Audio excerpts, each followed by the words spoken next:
Mari kita bahas lebih lanjut ya. Nah, terus kan karena segmen ini tadi kan sudah dibagi-bagi kan dalam beberapa kelompok. Kalau target itu kita memilih satu kelompok sebagai target sasaran kita. Itu targeting. Jadi setelah dibagi, segmen kan membagi. Kan berarti kan udah ketemu ada misalnya ada 5 kelompok. Nah, target itu kita memilih satu kelompok yang jadi target kita untuk kita promosi. Jadi untuk produk kita jual ke target kita itu tadi. Yang sesuai yang dengan kelompok itu kita kira kita bisa memenuhi kebutuhannya. Atau produk kita cocok dengan kelompok tersebut. Itu targetnya. Paham ya? Jadi segmen itu membagi, kalau target kita yang mana dari kelompok itu tadi. Nah, ini alasan dilakukan segmentasi pasar. Semakin maju kehidupan manusia, semakin heterogen masyarakat. Itu tadi kan, karena masyarakat itu berbeda. Semakin beragam kebutuhan dan selera masyarakat. Terus semakin maju perekonomian, akan semakin banyak kompetitor yang harus dihadapi oleh perusahaan. Nah, itu tadi juga. Kan karena kita bersaing, makanya kita harus membedakan. Misalnya kita mau jualan ayam, tapi sudah ada McD. Nah, kira-kira apa yang membedakan ayam kita sama ayamnya McD? Atau mungkin sasaran pasarnya berbeda, karena tadi misalnya ada 5 kelompok. Misalnya McD sasarannya dia yang kelompok A. Nah, kita kan bisa cari kelompok yang lain. Misalnya sasaran kita kelompok E. Seperti itu. Jadi biasanya juga kalau memang kita nggak punya keunggulan yang bisa lebih dari pesaing, biasanya kita nggak masuk ke segmen pasar yang sama, nggak masuk ke kelompok pasar yang sama. Kita cari kelompok yang lain. Tuh. Paham ya? Terus juga segmentasi akan membantu perusahaan untuk meraih competitive advantage terhadap para pesaing, yaitu tadi dengan diferensiasi produk. Makanya kita harus punya keunggulan yang bisa mengalahkan pesaing. Terus sebuah produk mungkin tidak dapat memuaskan semua kelompok masyarakat, kayak yang sudah saya tadi bilang. Tetapi mungkin dapat memuaskan suatu golongan masyarakat yang homogen. Nah, ini manfaat segmentasi pasar, mendesain jasa yang lebih responsif terhadap kebutuhan masyarakat, yaitu tadi, karena kita sudah jelas, misalnya, kita maunya di kelompok C. Nah, kita kan bisa mendesain jasa kita sesuai dengan kebutuhan di kelompok C tersebut. Jadi, lebih fokus. Terus menganalisis pasar bisa juga.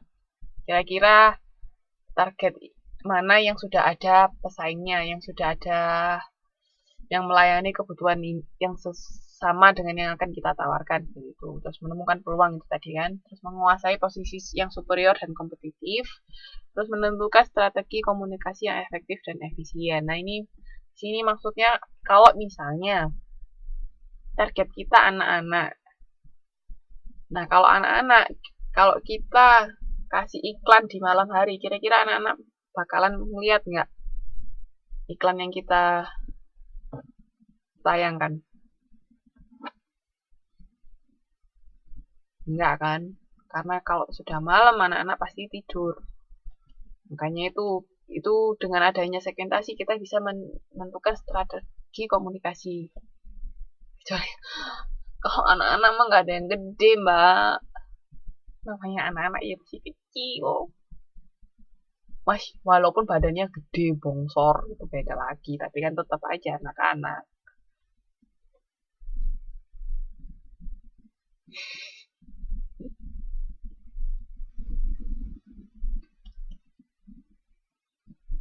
Nah, ini syarat untuk memasuki suatu segmen pasar. Apakah segmen itu cukup besar atau tidak? Apakah ada daya belinya itu tadi? Apa dapat dibedakan dengan segmen lainnya? Ini syarat-syaratnya. Jadi harus tahu kita kira-kira sesuai nggak sama segmen yang akan kita tuju. Apakah kita bisa memenuhi nggak kebutuhan dari segmen tersebut? Terus habis itu ini langkah-langkah dalam segmentasi pasar, pendefinisian pasar yang ingin dimasuki. Terus identifikasi dasar bisnis alternatif untuk segmentasi, memilih dasar yang terbaik untuk segmentasi. Jadi dasarnya apa? Misalnya bisa berdasarkan karakteristik, perilaku, atau kebutuhan. Itu. Terus, habis itu, nah ini jenis-jenis segmentasi. Ada customer karakteristik sama ada customer respon. Customer karakteristik itu bisa dilihat di sebentar, halaman berapa itu gambar itu. Gambar itu bisa dilihat di halaman 2.22.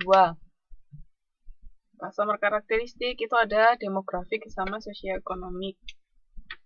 Demografik yaitu tadi pria apa wanita. Terus habis itu income-nya berapa, umurnya berapa, itu demografi. Oke. Pendidikan, demografik. Terus habis itu kalau psikografik itu membagi pembeli berdasarkan perilaku atau gaya hidup. Kira-kira orang-orang seperti apa yang suka pergi ke salon. Terus habis itu gaya hidupnya hedon apa enggak, maksudnya suka berfoya-foya apa enggak. Nah, itu tergantung sasaran kita seperti apa. Kan tergantung juga kita barang yang kita jual seperti apa sasarannya. Kayak misalnya kalau misalnya kita jual tas yang mahal, otomatis kan sasaran kita orang-orang yang bergaya hidup mewah. Oke. Terus kalau geografik ya berdasarkan lokasi. Misalnya lokasinya di Taiwan dibagi lagi di Taipei, di Taichung, Kaohsiung, seperti itu geografik. Kalau berdasarkan manfaat, ini menurut beraneka manfaat yang dicari pelanggan dari jasa. Jadi manfaatnya pengen misalnya pelanggan pengen kamar yang bagus dengan harga murah kalau di hotel seperti itu, atau pengen potong rambut yang harganya nggak terlalu mahal tapi suasananya oke, gitu. Itu tergantung manfaat yang dicari. Oke, kalau berdasarkan respon konsumen itu ada usage atau pemakaian. Itu ada pengguna berat, pengguna menengah, atau pengguna ringan. Jadi kan ada yang misalnya kalau restoran sasarannya kira-kira siapa, kan karena sekarang misalnya ibu rumah tangga banyak yang bekerja juga, nah itu bisa jadi satu sasaran pengguna berat kan, berarti maksudnya keluarga yang nggak masak sendiri di rumah tapi beli di luar, itu bisa menjadi salah satu sasaran dari perusahaan. Jadi bisa melupakan satu kelompok pengguna berat itu tadi. Aneka karir kan biasanya kan nggak ada waktu buat masak, hanya lebih pilih makan di luar aja. Tuh. Oke, paham ya? Kalau promosional itu berdasarkan promosi. Ada yang orang-orang dia bisa merespon terhadap iklan, apa terhadap penjualan, promosinya. Promosi sama iklan kan beda. Kalau iklan kan yang ada di biasanya di TV, televisi. Terus ada yang berdasarkan pameran, jadi tergantung itu promosinya seperti apa. Jadi macam-macam kalau kita mau melakukan segmentasi. Sampai sini ada yang mau ditanyakan?